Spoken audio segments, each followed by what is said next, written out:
Hello everybody, my name is Rolo and today we're checking out some more Reddit stories, so if that's your cup of tea, please do like and subscribe, and let's get into today's first story. Today's first story comes from the user Skeletor with the title, "Invited a kid to my daughter's birthday, was just informed she's autistic." The child actually turns 5 next week and my daughter turns 4 in 3 weeks. I don't know this family well as they are my cleaners, but when it comes to my kids' parties, we are always of the mind, the more the merrier. I've literally invited families from the park before.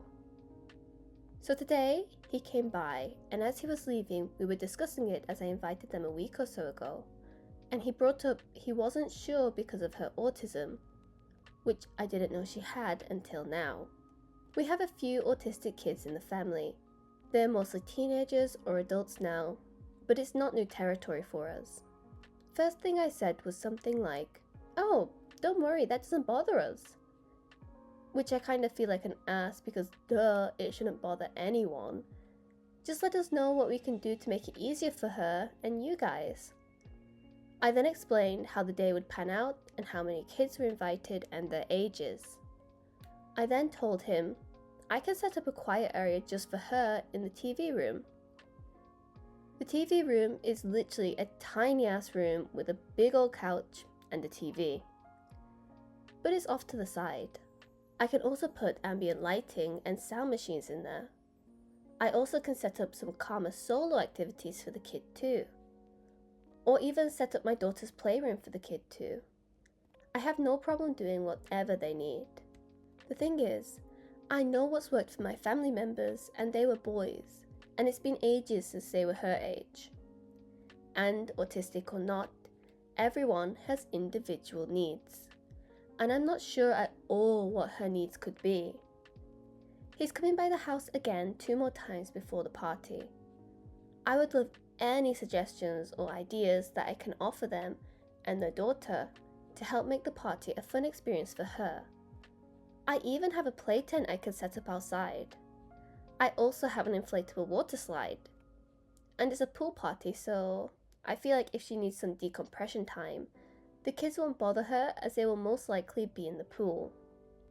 I just really want to do what I can to make this girl feel comfortable and have her feel safe so she can have a good time with her peers. But everyone is so different, so I want to make sure I have some solid and varied options to give them so they can let me know what might be best for her. Okay, I'm rambling now. Thank you.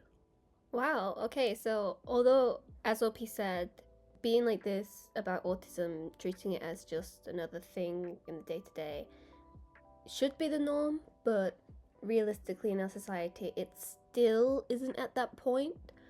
There's still people who don't understand autism, who think it's not real, so the fact OP is going so far out of her way to not only try to make this child feel comfortable through her own means, but also trying to discuss with the parents and offer solutions that she thinks could work is just so nice, especially for just a 1-day birthday party. OP sounds amazing. Let's jump into the comments now and see what other people have to say about this. One commenter says, "It would make most sense to ask him about his child and what she needs, then try to help by doing what would help her." To which OP says, "Oh, for sure. He's a bashful guy and he's not the type to really ask for anything. So I want to make sure I have a lot of options laid out and ready to go so he doesn't feel like he's imposing. Especially because there is the aspect of me paying him for his services, so I don't want him to think he can't ask. I figure offering options is the best way to figure out what's needed without him being in the position to ask me for it." Does that make sense? Somebody else says, "My brother is autistic and crowds are a huge fear for him. Everything you're doing to accommodate is wonderful, but please make it known that it is totally okay if she doesn't want to come to a party. It can be a lot for a young kid, and he might not feel like he can say no." OP responds, "Oh, absolutely, and I did say that. I said whatever works for them works for me, but I'm seriously happy to do whatever they need. Everyone is different, and I'm by no means have any idea what it's like to have an autistic child. But from what I've seen it with my own family members, is having opportunities like this at a young age can really help that interpersonal growth. Somebody else says, "It does to me. Is he attending the party with her? I would go ahead and set up the sensory areas you already thought of as a SPED teacher. I am extremely impressed. And then when they arrive, discreetly say to him that you set up a quiet area in case his daughter needs a break and leave it at that." To that, OP says, "Oh yes, both parents are. And from a rando with limited knowledge, that means a lot to me coming from an SPED teacher. I'm even thinking maybe to invite them an hour early so the party is set up and it's just my nuclear family with them. And then maybe as kids and families trickle in, it won't be too overstimulating like walking into a party is that is popping off, but a slow transition. And if they need to leave, at least you will have gotten to engage in the activities and played." One commenter comes in with a different perspective. Counterpoint. It could also be making him uncomfortable that you're doing so much extra for him/his child. I hate when people go out of their way for me, especially if it's not needed, and super especially if I've already said I don't need anything. My 4-year-old son is autistic, and we really don't need or make use of any accommodations other than those I provide myself, like his AAC tablet, which he still doesn't use, lol. I would ask if there's anything you can do, and then trust that he's an adult who can advocate for his child if he needs anything. To which OP replies, "Fair point, and I understand where you're coming from with your POV with your son, but everyone is different. What might work for your son might not work for her. It was a quick convo, and I'm here to work out the kinks and get ideas. I'm not rolling out the red carpet, I'm being a good host. Any host worth their weight will make sure all guests are well accommodated. If someone had a gluten allergy, I would make sure we had gluten-free snacks and treats. There is nothing wrong with communicating with your guests and figuring out whatever needs they may have. This just happens to be a more unique situation. I'm sure after this event, I will have a better understanding of her needs and be able to accommodate her in the future without asking." OP explains further, "Oh yeah, totally. I'm not going to do anything without their guidance. I just want to make sure I have my bases covered when we have a more in-depth convo. And if they say they need none of that, that's fine. They don't have to do anything they don't want to. I just want them to know I'm happy and willing to do what I can. With the power imbalance, I feel it's especially important for them to know they aren't imposing on me whatsoever." A commenter responds to that saying, "I love that you're thinking this way. Totally agree that it can be hard for people to ask, especially when there's some sort of power imbalance. Throwing out options means they can pick from that list or know in the ballpark of the kinds of things you're willing and able to do. If none of what you're offering is quite the thing, they might be more comfortable to say what modification or variation of that would actually be good." OP replies, "Thank you. I feel like some aren't picking up what I'm putting down. I'm just doing the best I can with what I've got. And 2 things were brought up I didn't think about. The main one being safe foods, and this is why having a place like Reddit to ask and learn is so great. Food did not cross my mind at all, and now I know when I talk to them next to bring this up." One last commenter says, "Honestly, as a parent of autistic kids, if my kiddo is having a hard time and not able to regulate, that is our cue to head out. I think just being understanding of them heading to leave at whatever point is great." OP says, "Oh yeah, they can leave. They don't have to come. I just want them to know we are happy to have them and happy to do whatever we can so all our guests can have a good time.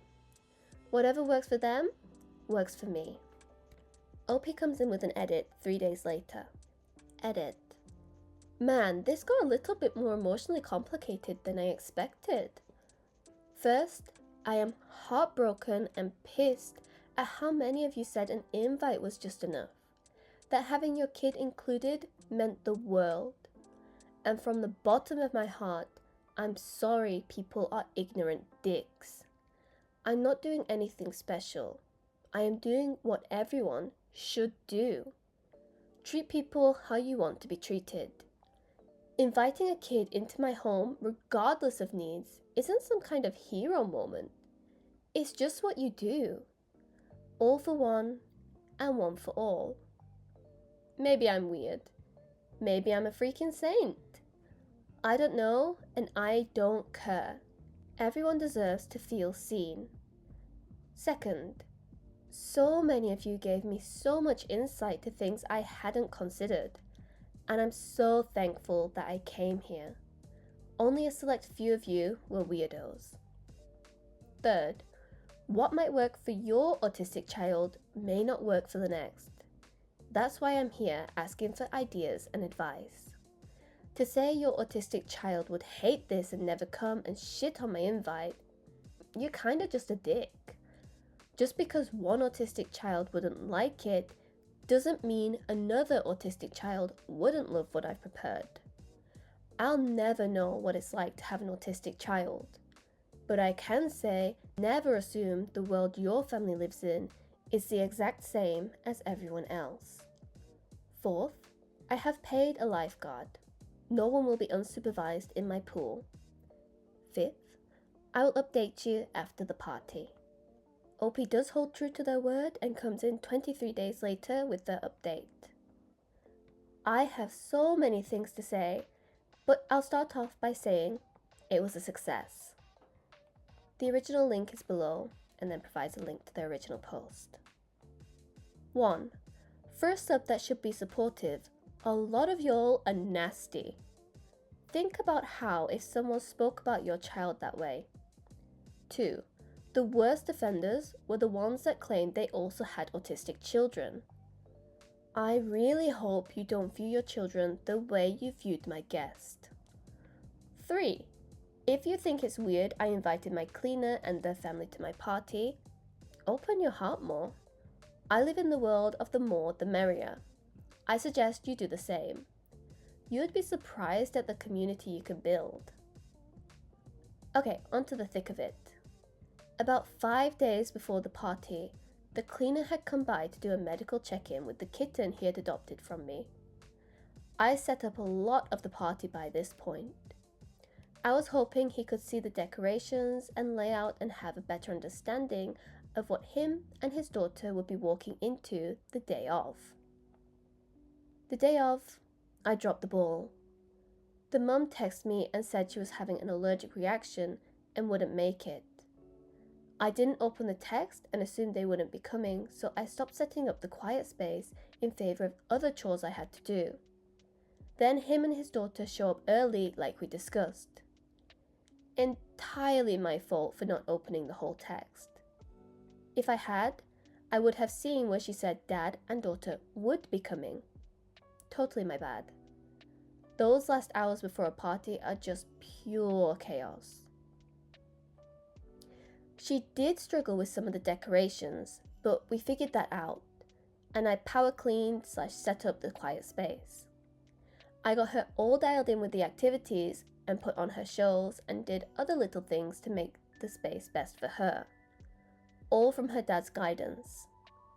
She engaged in all the activities at her own pace.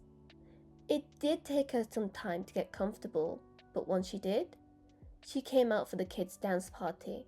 She was out in the living room busting some moves. And from what I understand, she personally picked out the gift for my daughter, and a freaking course is my daughter's favorite. These kids are much more in tune than we give them credit for. They know what their peers want. We are having a 4th of July barbecue, and they are invited.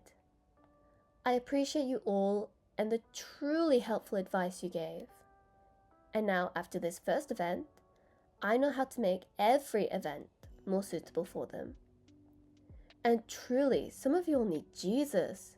And that's coming from an atheist. Like, how can you be that hateful towards me for just including people and building a community? I just will never understand being that negative. Like, get therapy, go to church, volunteer at an animal hospital. Anything to make you less hateful.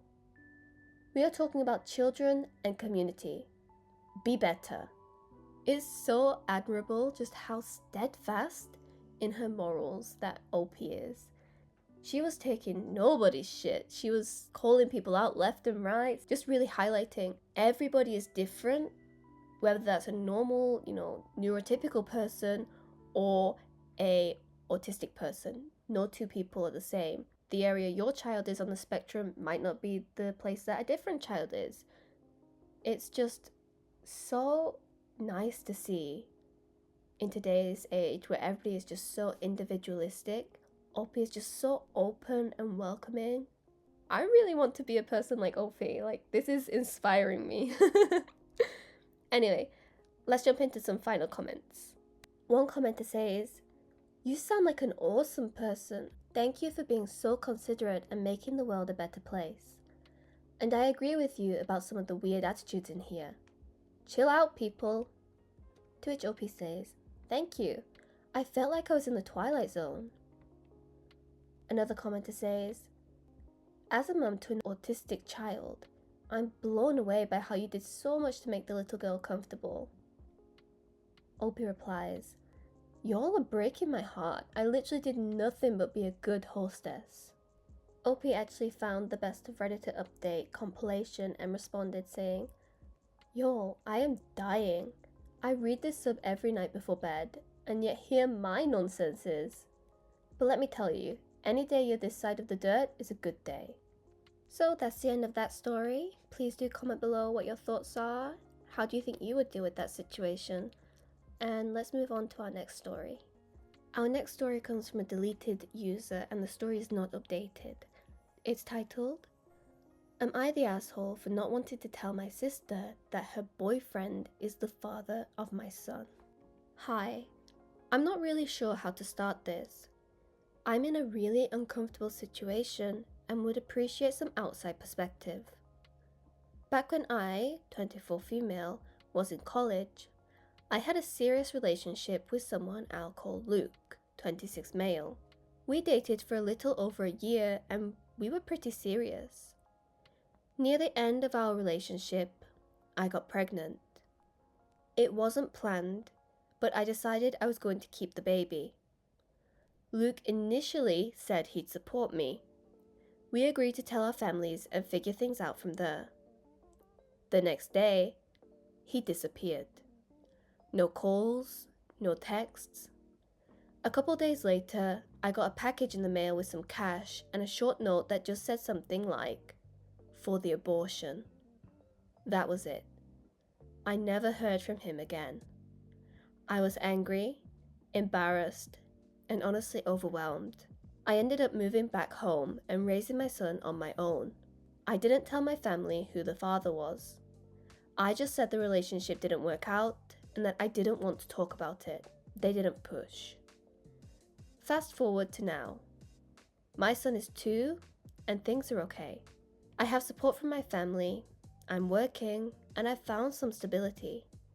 A few weeks ago, my sister, 28 female, told us she was bringing her new boyfriend of a couple months to her birthday dinner. She seemed really happy about it, so we were all looking forward to meeting him. It was that goddamn motherfucker Luke. We both immediately recognized each other, but neither of us said anything in front of anyone. I left the dinner early. I think I just felt stunned and unsure how to even process it. Later that night, he came by and asked if we could talk. He told me his parents found out about the pregnancy back then and that they pulled him out of school and cut him off from me completely. He said they were the ones who sent the money and the note and that he didn't know I'd gone through with the pregnancy. He thought I'd had an abortion and that it was over. I don't know how much of that is true, but he did seem genuinely surprised and shaken. We talked for a while, and eventually he asked if I was going to tell my sister. I told him I wasn't planning to. I said that I didn't want to create unnecessary conflict, especially if the relationship was new and might not go anywhere. That was a few weeks ago. I haven't told my sister anything, and Luke hasn't reached out again. But I've been sitting with this, and I don't know what to do. I don't want to lie to my sister, but I also don't want to cause drama if this relationship fizzles out on its own. At the same time, if things don't fizzle and he stays in her life long term, it feels worse to stay quiet. I've been avoiding being around them, which I think she's noticed. I don't think she suspects anything, but I also know I can't avoid this forever. TLDR, my sister is dating my ex from college, who is the father of my son. Neither of them knew the connection at first. Now he knows, but she doesn't. I'm not sure if I should tell her. So personally, I don't believe a single word of what Luke has said. As an outsider looking in, it feels like that was all he's doing. He sent the money, he wanted you to get an abortion. At the end of the day, he's the one who ran. He didn't reach out at all in any other form apart from that note, which was disgusting, by the way. And the fact that he now knows you kept your son and he still isn't coming to try to see him or build a bond at all shows that he doesn't want anything to do with the child, and he just wants to save his own back and make sure you don't tell your sister, which you absolutely should, because this is something you want to know at the start of a relationship whilst you don't actually love that person and care for them, and it's easier to detach from them instead of down the line when, they're a year, 2 years, 3 years in, married even. It's just going to cause so much problems the longer that you wait. So, in my opinion, I really hope that OP ended up telling her sister, but hopefully we get an update in the future about that. Now let's see what the comments have to say about this situation. I'd rather be sewing says, not the asshole for not wanting to, but you would be the asshole if you didn't tell her. Think about how she's going to react when she finds out. These things always come out. Safe Damage 409 responds to that saying, my thoughts exactly. If it's 18 years down the road and the kid gets a DNA test and potentially finds out that the cousins are also half siblings, that would be a nuke in the family. Better to let it out now before it gets worse. Boppa Boppa says, 1. Tell your sister and parents. 2. Take Luke to court for child support. Running Ad responds, only reply that matters. Also, he was 24 and his parents pulled him out of school? He's lying? Or a little man baby? Steve Seppuku comes in with a comment that mirrors my own opinion. Luke didn't even offer child support after he knew it was his kid. He was just like, you gonna keep this a secret? No help with the baby. No offering of financial assistance. No offer for the back pay he owes OP. Luke sounds kinda scummy. I don't believe his story, and by not telling her sister about this scummy guy is an asshole move. Basically, OP is saying, I know this guy is no good, and I know he leaves pregnant girlfriends so he can escape responsibility, but I don't want to tell my sister the type of person she's dating. I'd rather let her figure it out on her own. And if the child ends up doing some DNA testing down the line, I'll just pretend like the results are wrong. Yeah, I really feel there's not much more to add to that, so that's where we're going to leave it. Let me know what you would do. Would you tell your sister or family members if you were in this situation? Let me know in the comments down below, and I'll see you next time. Bye bye!